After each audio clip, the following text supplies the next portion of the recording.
It's December 28th, JLD here, and welcome to MSTR Today and the Treasury Titans. Nothing in this video is financial advice, but there's Michael Saylor in a black hoodie, and he wants us to know only Bitcoin, literally.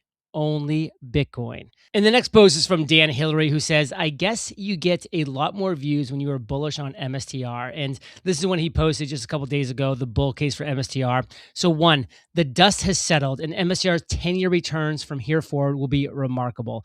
$40,000 per share in 2045. Two, returns over 20 years at 36 CAGR versus 30 CAGR. Three, macroeconomic ambiguity. Sometimes it's best to just hold your breath. And he goes through a 26-minute presentation that he gives some really interesting tidbits. And again, this is back on December 26th that he shared this. So you can just search on Twitter for Dan Hillary or Hillary_Dan is his specific handle. But really good stuff. I definitely enjoyed it. And again, just kind of reinforced to me that we are so flipping early. We have 100% strategy says, I am not in an echo chamber. The majority of my replies are bashing MSTR and calling me a moron. I don't block anyone. You are free to attack and insult, but please argue to convince me. I get bored of attacks. I don't respond to attacks because what should I say to them? And I wrote, the attacks are so pathetic. First graders try to explain gravity, because I get the exact same thing that Strategy Maxi is getting as well. It's just people that want to come on and spew toxicity because they missed the trade the first time round. They're too scared to get on it this time round because they really truly believe it's going lower.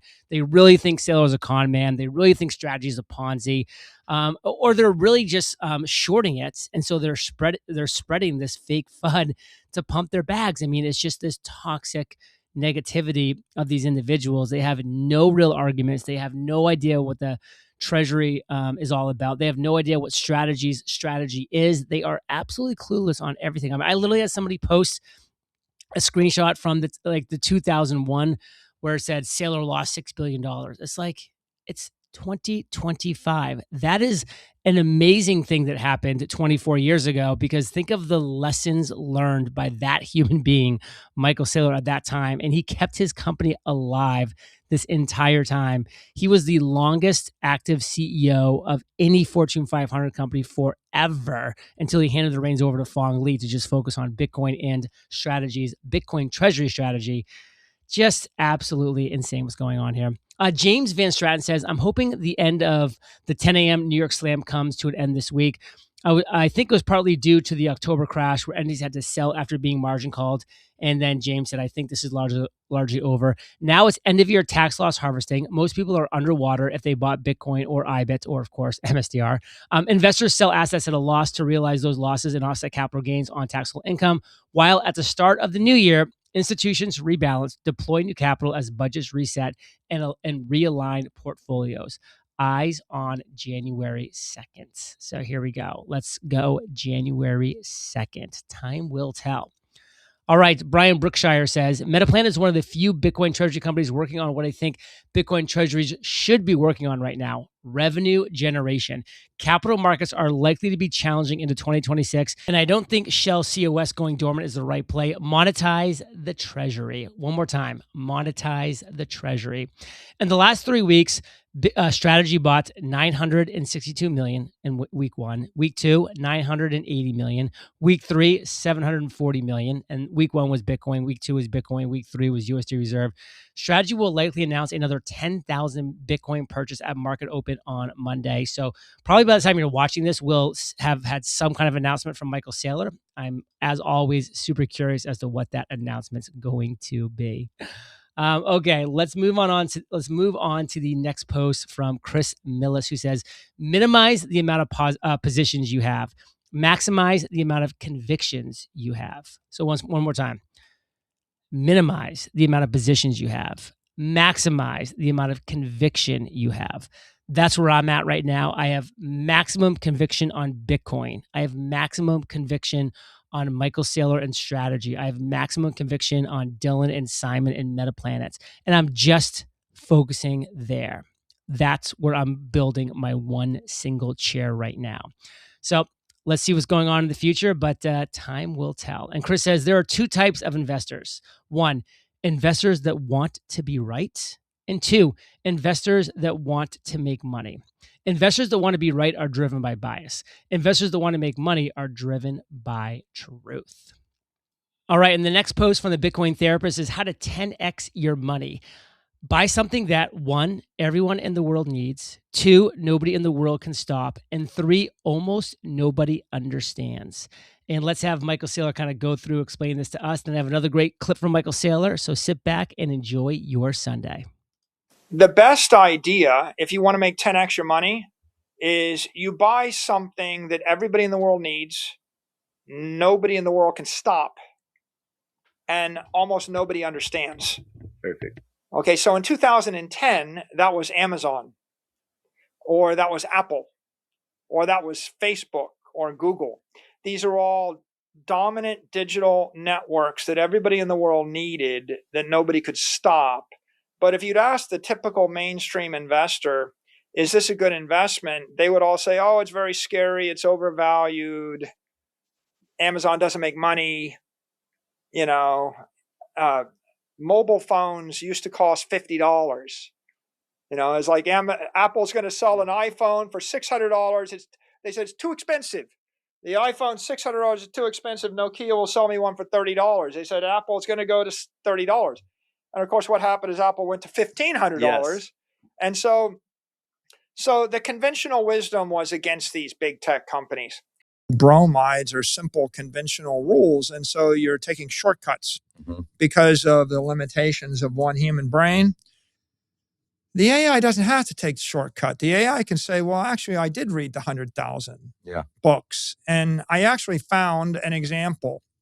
And so I think we're moving to a new world, and the new world is, 1 billion people do the work of a PhD, and 1 billion people solve 1 billion problems, and they have the equivalent of 10,000 hyper PhDs that think 1 million times faster, that work 24/7, 365. And what happens when you actually tell the AIs to grind the AIs, and you unleash 1 million AIs to tell 1 million AIs to do it? And, the real evil genius guys are like, well, I create like 5 AIs in a committee. I make them fight with each other, and I make them take the opposite points of it until, they've ground through the thing. And I'm like, oh, that's really wicked what you're doing there. And so I think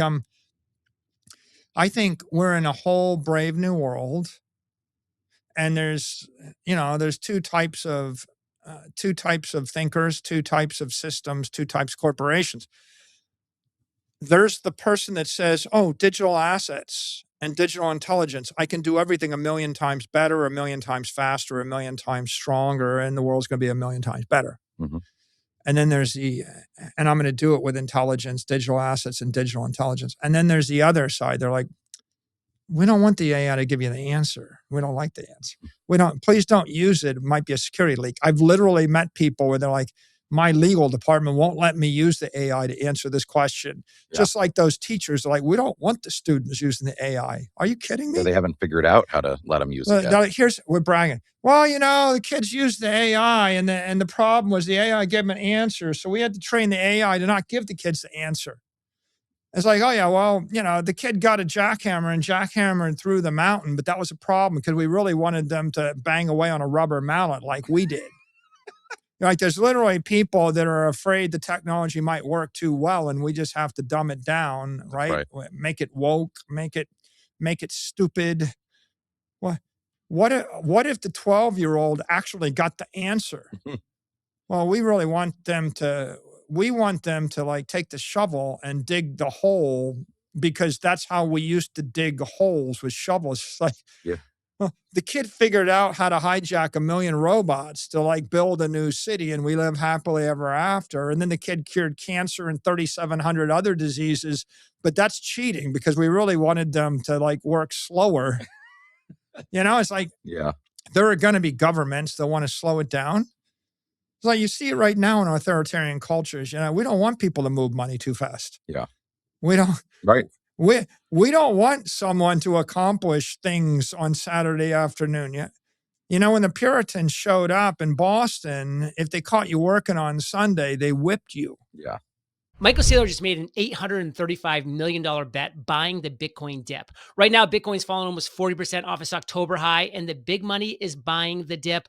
What's your strategy? Now might be a great time to convert your IRA or 401k to Bitcoin with the help of Bit IRA. Plus, you can fund it with pre-tax funds, then continue to invest it over time as you do any other retirement accounts. Bit IRA protects your assets with end-to-end insurance, highly secure storage, multi-encryption, and registered with the U.S. government. Your IRA is fully IRS compliant. Best of all, you can trade crypto within your retirement account without incurring taxes on any buys or sells. Just go to bitira.com/JLD and request a free info guide. Once you do that and open your IRA, you'll get a free ledger. Bitcoin has proven time and time again to rebound, every cycle going from a higher low to a higher high. With Strategy's latest purchase, Michael Saylor clearly believes Bitcoin is at a discount. Time for you to get in too. Go to bitira.com/JLD to open a tax-sheltered IRA in Bitcoin.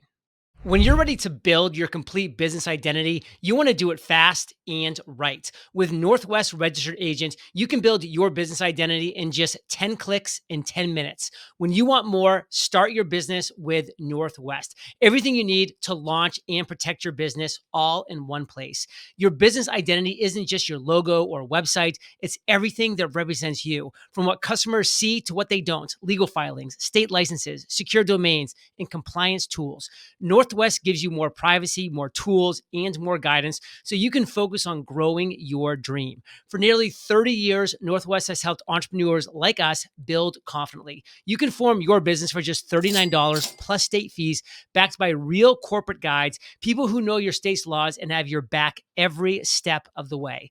Don't wait. Protect your privacy, build your brand, and get your complete business identity in just 10 clicks in 10 minutes. Visit www.northwestregisteredagent.com/paidJLD and start building something amazing. Get more with Northwest Registered Agent at www.northwestregisteredagent.com/paidJLD. It's like it's a religious thing sometimes, or it's a political thing. So interesting. And so but yeah, just like, the Japanese didn't want explosives to corrupt their military system. And the Chinese, you had a centralized emperor in China, and he actually kept modern munitions technology out of China. That worked until the British warships showed up and sailed up the river, and then that didn't work anymore, Right. If you read about the Opium Wars. Yeah. Right. At the end of the day, you can slow down the advance of technology only for so long. And you put your head in the sand, and then at some point, someone that doesn't happen to share your fear of the technology uses it to send a robot-driven swarm army, right, to topple your particular political system. And then people are like, oh, yeah, well, I guess airplanes work, when they start dropping bombs on our head. It's like, they're not using horses on us anymore. They used, because machine guns and tanks actually seem like a better idea. And, it's like the general subtext of that is paradigm shifts come when the old guard dies or when there's a war. And science advances one funeral at a time, right? And that's how this stuff is going to advance. And maybe the death will be the death of the bank. Maybe it'll be the death of the corporation. Maybe it'll be the death of the city-state. The banking capital of the 20th century won't be the banking centers of the 21st century because the money will move. Very interesting. Before we wrap, I got a couple other quicker questions. What about quantum computing? People must ask you this. They've been asking me for 5+ years. Will a cryptographically relevant quantum computer pose a threat to Bitcoin? And if so, how should the Bitcoin world be thinking about mitigating or defending against that threat? Yeah, it's a reminder that a pessimist imagines a problem and thinks the world is doomed, and they kind of feed on their pessimism and gloat over it and glee. And the optimist imagines the problem and sees us solving the problem and how the world will be a better place. So let's take quantum computer. Okay. There's going to be a point when the world will form a consensus that there's a quantum threat. We're not there now, but you won't miss it because the United States government will direct all of the defense contractors to upgrade their encryption algorithms to be quantum resistant. and Microsoft and Apple and Google will ship a quantum upgrade. Mhm. And your bank, let's say you've got your money at JP Morgan, they will ship an upgrade and they will say, you know, there's a need for us to upgrade our encryption algorithms. So please install the new client software and re-authenticate yourself. And you've got X days, 90 days, 30 days, whatever number of days to do this. And if you don't, we're going to freeze your funds Mhm. for your own good. Okay, it's not that complicated. Every single system on earth, every iPhone, every Android phone, can you imagine you walk into the office and your boss says, your IT guy goes, we need to upgrade our software to be quantum resistant now. And you're like, well, I just decided I don't want to. Okay, well, that's a condition of employment. How many people are going to say, I just decided I didn't want to upgrade the software? You're not going to have a job. You're going to come back from the border and they're going to say, you know, you need the quantum resistant border software. You're like, well, I just would rather come back to the country without it. You're not getting in, Yeah. right? And so at the point where we have global consensus, it's like Y2K, it's like anything else. There's not going to be a debate. The Bitcoin network just runs on software. There's going to be a quantum upgrade. It's going to have quantum resistant encryption libraries. I wouldn't be surprised if they're not the same libraries that are in the iPhone and the Android phone and the Microsoft network. It's going to be a global standard and people are going to debate it. We're going to roll out the system and then everyone is going to upgrade to the software. We're going to re-encrypt all the Bitcoin and all the wallets and anything that is susceptible to quantum threat. It's going to get re-encrypted if the holders of the private keys are alive and if they like money. Yeah. What's the second best? There is no second best.